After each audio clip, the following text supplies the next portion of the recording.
Elimika na Mahasin TV, pata kujua wema wa Uislamu.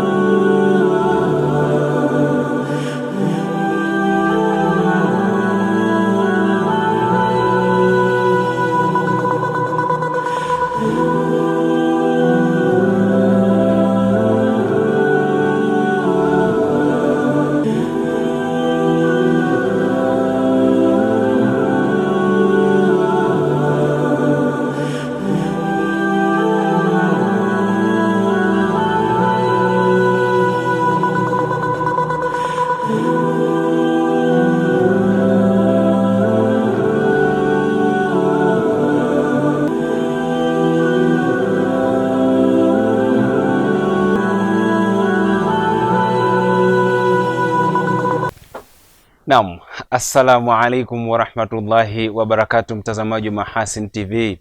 Bila shaka upo na siha njema popote pale ulipo, ni ukaribishe katika kapu la habari siku hii ya leo. Msomaji wako ni mimi Zuberi Mgaya, ambaye nitakupitisha kwa upande wa habari za kitaifa, na katika upande wa habari za kimataifa nitakujuza, ambaye nitamwalika hapa kutupitisha katika yote na yote yaliyojiri nje ya mipaka ya Tanzania. Lakini awali ya yote tupate muktasari wa miongoni mwa machache ambayo tutakuwa nayo katika siku hii ya leo. Jeshi la polisi mkoani Mara linawashikilia watuhumiwa 4 kwa tuhuma za wizi wa gari la kubebea wagonjwa. Baraza Kuu la Waislamu nchini BAKWATA laanza rasmi mchakato wa kifedha kutekeleza mradi wa kitega uchumi mkoani Iringa. Na katika ruba kimataifa, takribani watu 14 wafariki dunia kufuatia ajali ya boti nchini Ugiriki.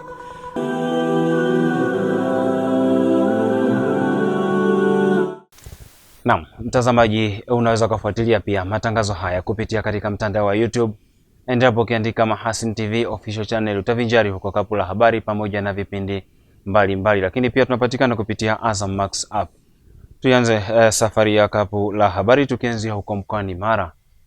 Jeshi la polisi mkoani Mara linawashikilia watuhumiwa 4 kwa tuhuma za kuiba gari la kubebea wagonjwa ambalo ni mali ya manispaa ya Musoma na kulipeleka jijini Arusha ili kulibadili muonekano kwa ajili ya kulifanyia shughuli za utalii. Tupate undani wa taarifa hii na Hilali Sefuriani. Akizungumza na waandishi wa habari, kamanda wa jeshi la polisi mkoa wa Mara, kamishna msaidizi mwandamizi wa jeshi la polisi SACP Pius Lutumo, amesema jitihada za kuwakamata watuhumiwa hao zimetokana na ushirikiano baina ya jeshi la polisi na wananchi. Kufanikiwa kuwakamata watuhumiwa 4 ambao ni Goodluck Steven Chacha mwenye umri wa miaka 26, mkazi wa Tarime mjini. Lakini alikamatwa mtu mwingine, Karume Kimweri mwenye umri wa miaka 26, mkazi wa Mrombo Arusha. Alikamatwa mtu wa 3, Saidi Hussein Ramadhani mwenye umri wa miaka 39, mkazi wa Arusha huko. Lakini pia alikamatwa Elia Joakim Limo mwenye umri wa miaka 53, naye ni mkazi wa Arusha. Sambamba na watuhumiwa hao, lilikamatwa gari hilo ambalo liliibiwa huko Arusha, likiwa katika hatua za mwisho za kulibadilisha kutoka muonekano ule wa kubeba wagonjwa na kuwa katika muonekano wa kibiashara wa kubeba watalii. Aidha, SACP Lutumo amesema jeshi la polisi mkoani humo limeendelea na operesheni mbalimbali kwa lengo la kudhibiti matukio ya kihalifu na uhalifu na kufanikiwa kumkamata Abdallah Hussein, miaka 30, mkazi wa Shinyanga, ambaye alikuwa anasafirisha dawa ya kulevya aina ya mirungi na kumfikisha mahakamani. Katika kupambana na madawa ya kulevya, liliweza kumkamata mtu mmoja aliyofahamika kwa jina la Abdallah Hussein mwenye umri wa miaka 30, mkazi wa mtaa wa Kambarage mkoa wa Shinyanga, akiwa na sandarusi lenye sharuba au vifungasho 160 dawa za kulevya aina ya mirungi yenye uzito wa kilogramu 67. Mtuhumiwa huyo alikamatwa akiwa anaendesha gari aina ya Toyota Hilux lenye usajili wa namba T 540 EGD yenye rangi nyeupe, akisafirisha dawa hizo kutoka Bunda mkoa wa Mara kwenda Shinyanga. Katika hatua nyingine, SACP Lutumo amewataka wananchi kuendelea kushirikiana na jeshi la polisi pamoja na vyombo vingine vya ulinzi na usalama kwa ajili ya kukomesha vitendo vya kihalifu na uhalifu katika jamii. Kesi za mashauri haya zipo katika hatua mbalimbali na nyingine zimeshafikishwa mahakamani na wapo watu ambao tayari wameshatiwa hatiani na wanatumikia adhabu. Jeshi la polisi mkoa wa Mara linatoa wito kwa wananchi, kwanza kuendelea kuliamini jeshi lao la polisi mkoa wa Mara, na kwa kufanya hivyo liendelee kutoa taarifa za namna ya kuwabaini hao wahalifu, namna ya kubaini uhalifu wenyewe unaoendelea kwenye mitaa yao na kutolea taarifa kwa jeshi la polisi. Nasi tutaendelea kuwa waaminifu na kufanya kazi kwa weledi kutokana na matokeo haya ambayo ninyi mnayaona. Naam, shukrani sana Hilary Sefuriami kwa masimulizi ya taarifa hiyo kutokea huko mkoani Mara. Tukielekea jijini Dar es Salaam, Baraza Kuu la Waislamu nchini BAKWATA limeanza michakato ya kifedha rasmi ili kuanza utekelezaji wa mradi wa kitega uchumi BAKWATA Iringa Biashara Complex unaotaraji kujengwa katika eneo la Mashine 3 mkoani Iringa kwa gharama za shilingi bilioni 23.5. Nuhu Kasim Stima anao ndani wa taarifa hii. Akizungumza katika mahojiano maalumu na kituo hiki baada ya kikao cha mapitio na mshirika mwenza katika utekelezaji wa mradi huo, taasisi ya kifedha benki ya CRDB, mratibu wa ujenzi wa mradi huo BAKWATA Abdurrafiu Jafari Gwanika amesema hatua zote kuelekea kuanza kwa ujenzi huo zinakwenda vizuri. Tumefanya hicho kikao kwa uzuri na tumefikia maafikiano mazuri, na sisi tunaendelea sasa na yale yanayotakiwa kuendelea ya kitaalamu na baadaye kurudi CRDB kwa ajili ya kuloji document na mchakato wa unaopashwa kuendelea baina ya benki na sisi kuanza mara moja. Huko Iringa tayari consultant wetu au mtaalamu mshauri wa mradi watu wake wako site kwa ajili ya taratibu za upimaji wa udongo. Kwa hiyo ni kama shughuli zimeanza. Huo mwezi wa pili wote tuseme ni katika michakato ya kifedha. Baada ya hapo tunaweza tukao kwenye hatua za kuanza. Aidha, Gwanika amesema kwa mradi wa Bukoba mkoani Kagera ulioanza utekelezaji wake tarehe mosi ya mwezi wa 3 2023 ukigharimu zaidi ya shilingi bilioni 8 uko mbioni kukamilika. Mpaka leo hivi tunakwenda kwenye asilimia 93-94. Tunatarajia wiki ya kwanza ya mwezi wa 3, yani kwenye tarehe 7 mpaka 8 ya mwezi wa 3, contractor atakuwa anatukabidhi mradi. Upo mchakato ambao tulianza tokea awali. Tuliandaa fomu za wateja wetu tunaotarajia wanaotaraji kufanya biashara na sisi katika jengo lile. Tunao waombaji 1226 mpaka sasa. Lakini tunahitaji wateja wasio chini ya 250 katika jengo lile. Katika mwendelezo wa ujenzi wa vitega uchumi kuhakikisha uchumi wa BAKWATA unaimarika, Gwanika ametaja miradi mingine ya kimkakati inayotaraji kuanza mchakato wa utekelezaji wake. Ni mradi wa Arusha ambao utajengwa katika viwanja vya Njiro pale jijini Arusha. Na huu ni mradi mkubwa sana, unakadiriwa kuwa zaidi ya bilioni 45. Tayari umeshachorwa, baada ya siku kama 10 tutakuwa tena CRDB kwa ajili ya kwenda kufanya mapitio ya mradi ule. Lakini upo mradi wa Tanga katika viwanja vya shule ya Jumuiya. Lakini vile vile uko mradi wa Mwanza ambao tunatarajia utajengwa katika viwanja vya Mbugani katika mtaa wa Unguja pale jijini Mwanza. Na mradi wa 6 ni mradi wa Rusumo boda pale boda mpakani mwa nchi ya Tanzania na Rwanda, na inakusudiwa yote ni kama itaanza kwa pamoja, ukiondoa ule wa Bukoba ambao tayari unaenda kuanza kazi. Lakini hii yote tunailoji kwa kufuatana. Shukrani sana Nuhu Kasim Stima. Mtazamaji, tuelekee na mkoani Tabora. Mwenyekiti wa halmashauri ya wilaya ya Igunga mkoani Tabora, Shaaban Hemedi, ameutaka wakala wa barabara za vijijini na mijini TARURA wilayani humo kuhakikisha wanagawa tenda za ujenzi wa barabara kwa kandarasi wengi ili miradi hiyo ikamilike kwa wakati na wananchi waondokane na adha ya ubovu wa miundombinu hiyo kwenye maeneo hayo. Saidi Osman Kapalila kutoka huko mkoani Tabora anakuja na masimulizi ya taarifa hii. Agizo hilo amelitoa kwenye baraza la madiwani la robo ya pili ya mwaka wa fedha 2025-26 la halmashauri ya wilaya ya Igunga, ambapo ni kufuatia baadhi ya madiwani kuhoji hatima ya kukamilika kwa ujenzi wa baadhi ya barabara na madaraja kwenye maeneo yao. Hii barabara ya Rugubu mpaka Itumba mpaka Igoeko, wana mpango gani wa kuitengeneza. Lakini kingine, Mheshimiwa Mwenyekiti, naomba niulize, TARURA wanapotengeneza madaraja, ule ufukiaji hawafukii vizuri, wanazalisha tena mto sehemu nyingine. Mtu mmoja unampa barabara nyingi, inachukua muda mrefu sana kukamilisha hii miradi, na wananchi huko wanasubiri hizi huduma, wanasubiri wapite kwenye barabara nzuri ambazo serikali ya Chama cha Mapinduzi inaleta fedha. Katika halmashauri yetu ya wilaya Igunga, sisi tunataka, wakati wengine wanatambaa, sisi tunataka tukimbie. Sasa kukimbia, tunatakiwa tukimbie kwenye hizi barabara nyinyi ambazo mnatuchelewesha. Juu ya hoja za madiwani za kuto kukamilika kwa baadhi ya miundombinu ya barabara wilayani humo, meneja wa wakala ya barabara vijijini na mijini TARURA wilaya ya Igunga, mhandisi Aswile Mwasaga, anadadavua hatua wanazoendelea nazo kutatua changamoto hizo. Barabara hizi mkandarasi Posaiti amefikia 70% na yuko barabara ya Mabakima kule anafanya kazi. Hivyo baada ya kumaliza atakuja kumalizia kipande cha kilomita 5.5. Hivyo ni muombe tu mheshimiwa diwani awe na subira, sababu mkandarasi Posaiti, na kwa hiyo matengenezo mengine yatatokana na bajeti zijazo. Baada ya kupata tutaendelea kuitengeneza. Kwa upande wake, mkurugenzi mtendaji wa halmashauri ya wilaya ya Igunga Bisero Hamid anabainisha utekelezaji wa miradi ya maendeleo kutokana na uletwaji wa fedha za serikali na zile zitokanazo na mapato ya ndani ya halmashauri kwa mwaka wa fedha 2025/26, huku mkuu wa wilaya ya Igunga Bi Sauda Mtondoa akitoa maelekezo kwa madiwani. Sitoacha kumpongeza Mheshimiwa Rais wa Jamhuri ya Muungano wa Tanzania kwa kipekee tena kwa fedha nyingi sana alizozielekeza ndani halmashauri yetu. Zaidi ya bilioni 16 zililetwa kwa maendeleo mbalimbali ya miundombinu na miradi ambayo tunatakiwa kuitekeleza.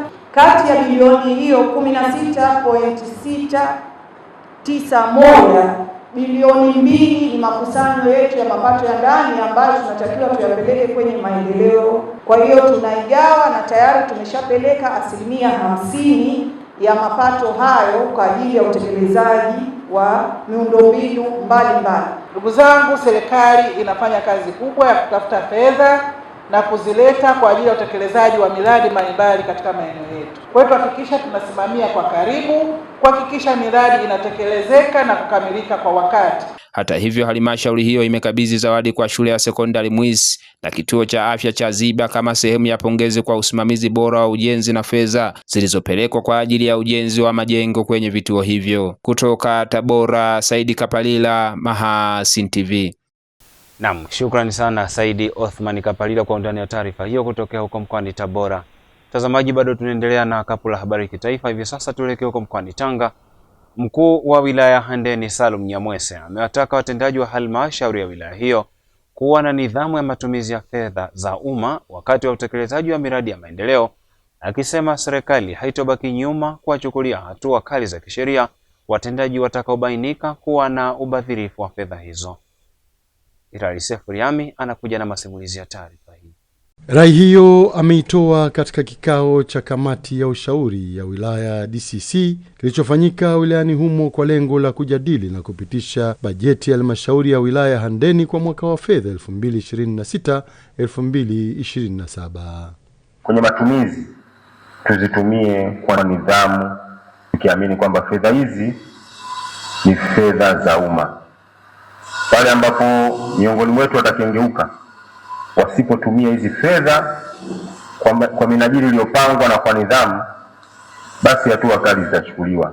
Lakini sambamba na hilo, nitoe wito kwa watumishi wote wa halmashauri kuongeza uadilifu, uwajibikaji na kuheshimu muda wa kazi. Aidha, DC Nyamwese amewataka washiriki wote wa kikao hicho kuzingatia maelekezo yanayotolewa ili kupata mwelekeo na mchakato mzima wa maendeleo wilayani humo. Kwa upande wa wananchi, lengo lako wewe kuwepo kwenye kikao hiki uweze kuchukua, ujue malengo na mwelekeo wa halmashauri tunataka kwenda wapi, ili pale ambapo unakuwa umepewa jukumu la kutekeleza katika eneo lako, katika kata yako, uweze kulifanya ukiwa na picha kubwa ya kitu gani unachotaka kwenda kukitekeleza. Serikali inaweka mipango katika ngazi kuanzia halmashauri kushuka kwenye kata, lakini mpaka kushuka kwenye vijiji. Katika hatua nyingine, DC Nyamwese ametoa wito kwa viongozi na wananchi wote wilayani humo kutoyafumbia macho matukio ya uhalifu ikiwemo ukatili wa kijinsia ili kuifanya jamii kubaki salama. Jamii yetu inakumbwa na changamoto kadha wa kadha. Kwa hiyo sisi kwa uwakilishi wetu na sisi kuwa hapa, naomba muondoke na ujumbe huu kwamba tunapaswa kuongeza juhudi katika kupambana na changamoto kadhaa ambazo tunazo katika halmashauri yetu hii, ikiwepo changamoto ya ukatili wa kijinsia na mimba za utotoni. Tunapozungumzia maendeleo, tunapozungumzia kuna budget tumeitenga, serikali inatenga budget kwamba kuna wanafunzi idadi kadhaa wataenda mashuleni. Lakini wanafunzi wale wasipoenda mashuleni na fedha imetengwa, maana yake serikali imetenga fedha kwa matumizi ambayo haitayatumia au inaenda kupoteza. Naam, shukrani sana Hilali Sefuriami kwa masimulizi ya taarifa hiyo kutokea huko wilayani Handeni mkoani Tanga.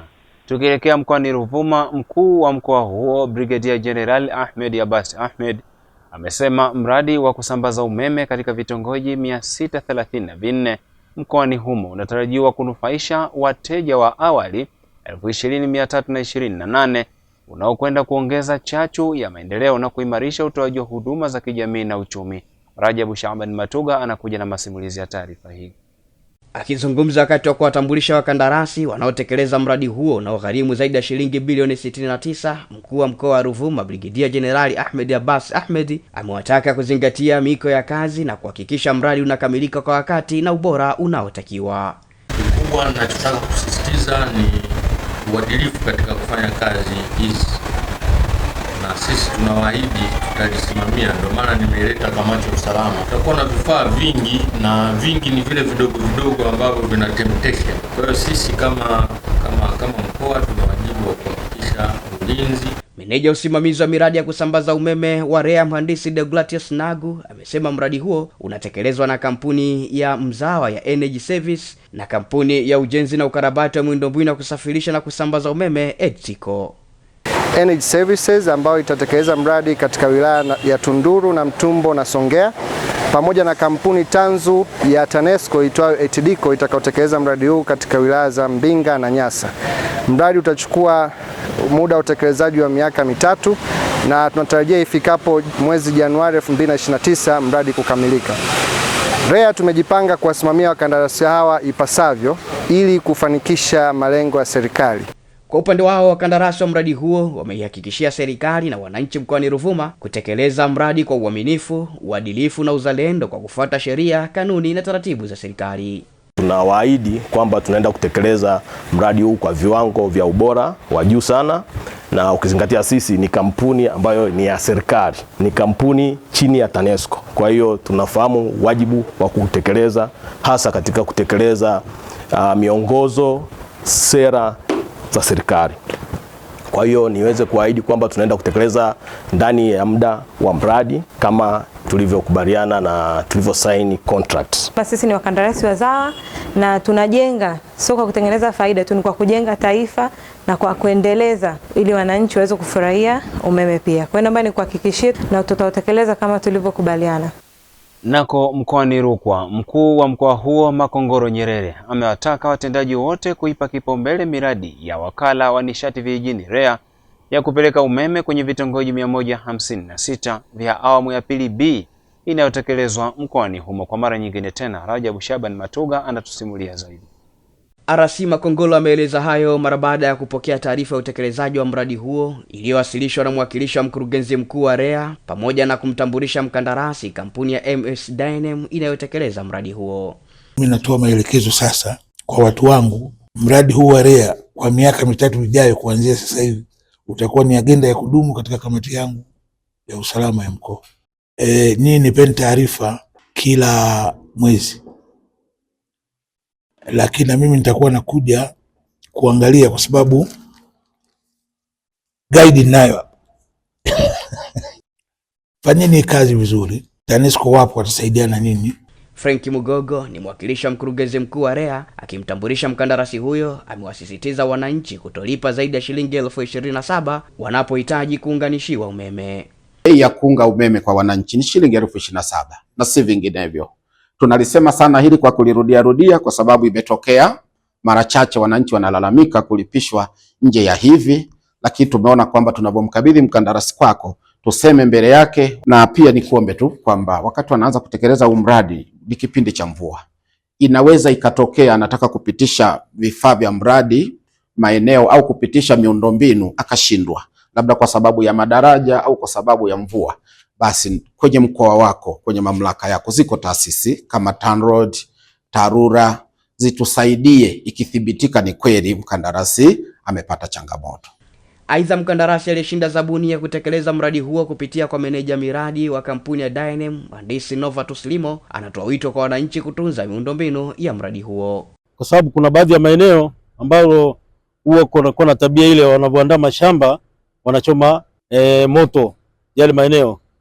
Nguzo zinazotumika ni nguzo za kawaida, nguzo za miti, hivyo huwa zinapata athari. Na hali kadhalika pia kuna baadhi ya wananchi au watu waweze kufahamu, ambao tuwafahamu, lakini pia wanakuwa na tabia ya kuharibu miundombinu aidha kwa wizi au kwa makusudi mengine. Lakini ni wito wangu sasa, wananchi watapokea mradi kwa furaha na pia wakauchangamkia fursa ambayo itaongoza sana uchumi wao. Naam, shukrani sana Rajabu Shaaban Matuga kwa masimulizi ya taarifa hiyo kutokea kwa mkoani Rukwa na taarifa kutokea mkoani Ruvuma kuhusu masuala ya umeme. Na tufanya kufika tamati ya kapu la habari kitaifa. Hivi sasa tunapata wasaa kwenda kupoza kwa sekunde chache. Tukirejea ni wasaa mwingine wa kuzifahamu zile taarifa mbalimbali ambazo zimejiri nje ya mipaka ya Tanzania. Nikusihi na nikuombe tu mtazamaji, endelea kusalia papo hapo katika runinga yako kufuatilia Mahasin TV. Mahasin TV, channel namba 455 katika kingamuzi cha Azam.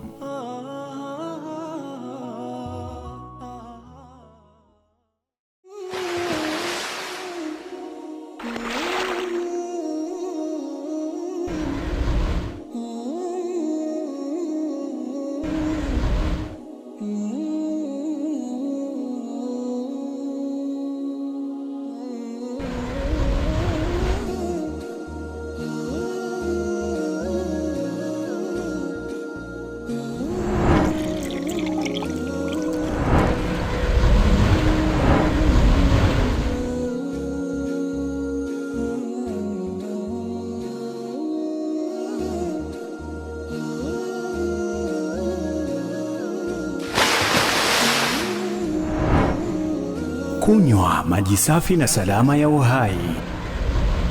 Bidhaa bora ya Bakhresa.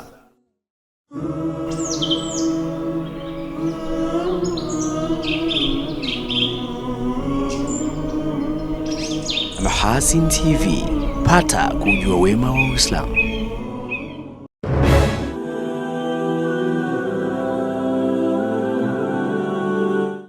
Naam, tumerejea tena mtazamaji wa Mahasin TV, na nisiwe mchoyo wa fadhila kukupongeza wewe ambaye umeamua kusalia hapo hapo katika runinga yako, na kwa wewe pengine kama ndio kwanza unaungana nami, kipindi hewani ni Kapu la Habari, ambapo hivi sasa ni wasaa mzuri wa kuziangazia taarifa ambazo zimejiri nje ya mipaka ya Tanzania kama zilivyoandaliwa naye Nuhu Kasim Stima.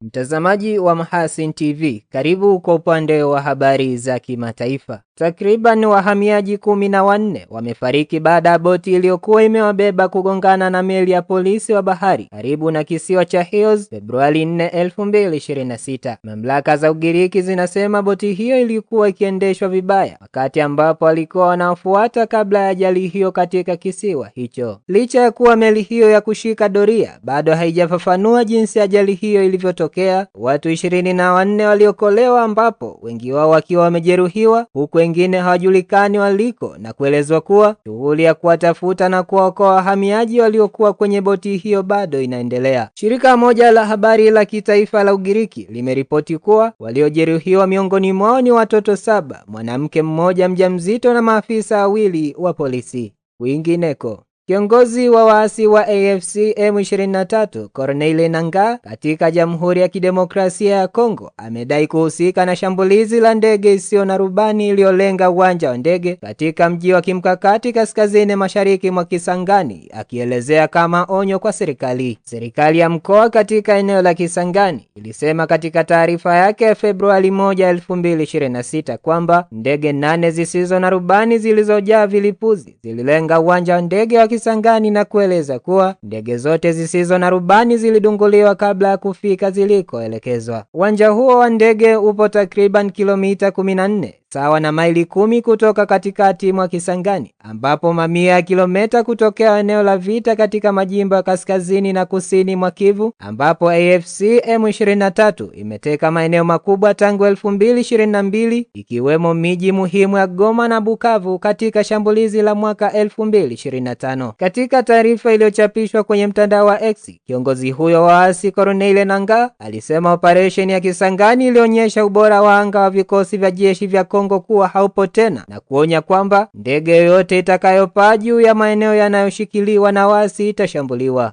Kitamatisha kwa upande wa habari za kimataifa. Shirika la kutetea haki za binadamu la Human Rights Watch limethibitisha katika ripoti yake ya kila mwaka iliyotolewa Februari 4, 2026 kwamba katika mwaka mzima wa 2025 Israeli ilifanya uhalifu wa kivita, uhalifu dhidi ya ubinadamu, vitendo vya mauaji ya kimbari na maangamizi ya kizazi dhidi ya Wapalestina katika ukanda wa Gaza na ukingo wa Magharibi, na kusababisha vifo, majeraha na kuhamishwa kwa lazima mamia ya maelfu ya watu kwa kushirikiana na Marekani. Katika ripoti ya hali ya haki za binadamu katika zaidi ya nchi 100 mwaka 2025, shirika hilo limesisitiza kwamba uhalifu wa Israel mwaka 2025 ulifanyika kwa kiwango ambacho hakijawahi kutokea katika historia ya hivi karibuni ya Israel na Palestina. Kwa mujibu wa Wizara ya Afya katika ukanda wa Gaza, baada ya jeshi la Israel kukiuka makubaliano kusitisha mapigano mnamo Machi 18, 2025, ambayo alianza kutekeleza mwanzoni mwa mwaka, Israel iliua zaidi ya Wapalestina 13,500 hadi Oktoba mwaka 2025, wakati ambapo makubaliano ya pili ya kusitisha mapigano yalipoanza. Shirika hilo pia limesema kwamba kuwalenga kwa makusudi waandishi wa habari, madaktari na wahudumu wa afya ni miongoni mwa uhalifu ambao utawala wa Israel unaendelea kufanya, pamoja na kulipua vituo vya afya, hospitali na magari ya wagonjwa. Shirika la Human Rights Watch limesema kwamba uhalifu wote wa Israel dhidi ya Wapalestina umefanyika kwa ushirikiano wa Marekani, na kuongeza kwamba utawala wa Rais Donald Trump umesaidia kuunga mkono uhalifu wa kivita wa Israel na kuchukua hatua zilizoifanya Washington kuwa mshirika wa mzozo huo. Nuhu Stima, Mahasin TV. Naam, shukrani sana Nuhu Kasim Stima kwa masimulizi ya taarifa hizo zilizojiri nje ya mipaka ya Tanzania. Na mtazamaji, kwa taarifa hizo za kimataifa zinanifanya mimi kufika tamati ya Kapu la Habari, lakini kabla ya kuhitimisha tujikumbushe machache katika mengi ambayo tulikuwa nayo siku hii ya leo. Jeshi la polisi mkoani Mara linawashikilia watuhumiwa 4 kwa tuhuma za wizi wa gari la kubebea wagonjwa. Baraza Kuu la Waislamu nchini BAKWATA laanza rasmi mchakato wa kifedha kutekeleza mradi wa kitega uchumi mkoani Iringa. Na katika ruba kimataifa, takribani watu 14 wafariki dunia kufuatia ajali ya boti nchini Ugiriki. Naam, mtazamaji, mpaka kufikia hapo mimi sina la ziada hapa katika Kapu la Habari, ambapo muda wote ulikuwa nami Zubeli Rashid Mgaya nilikupitisha katika upande wa habari za kitaifa, na kwa upande wa habari za kimataifa nilimwalika hapa na Kasim Stima ambaye amekupitisha katika yote na yote yaliyojiri nje ya mipaka ya Tanzania. Nikutakie tu wakati mwema na utazamaji mwema pia wa vipindi mbalimbali kupitia channel namba 455 katika kisimbuzi cha Azam Mahasin TV. Pata kujua wema wa Islam. Wabillahi tawfik. Assalamu alaikum wa rahmatullahi wa barakatuh.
Kunywa maji safi na salama ya uhai. Bidhaa bora ya Bakhresa.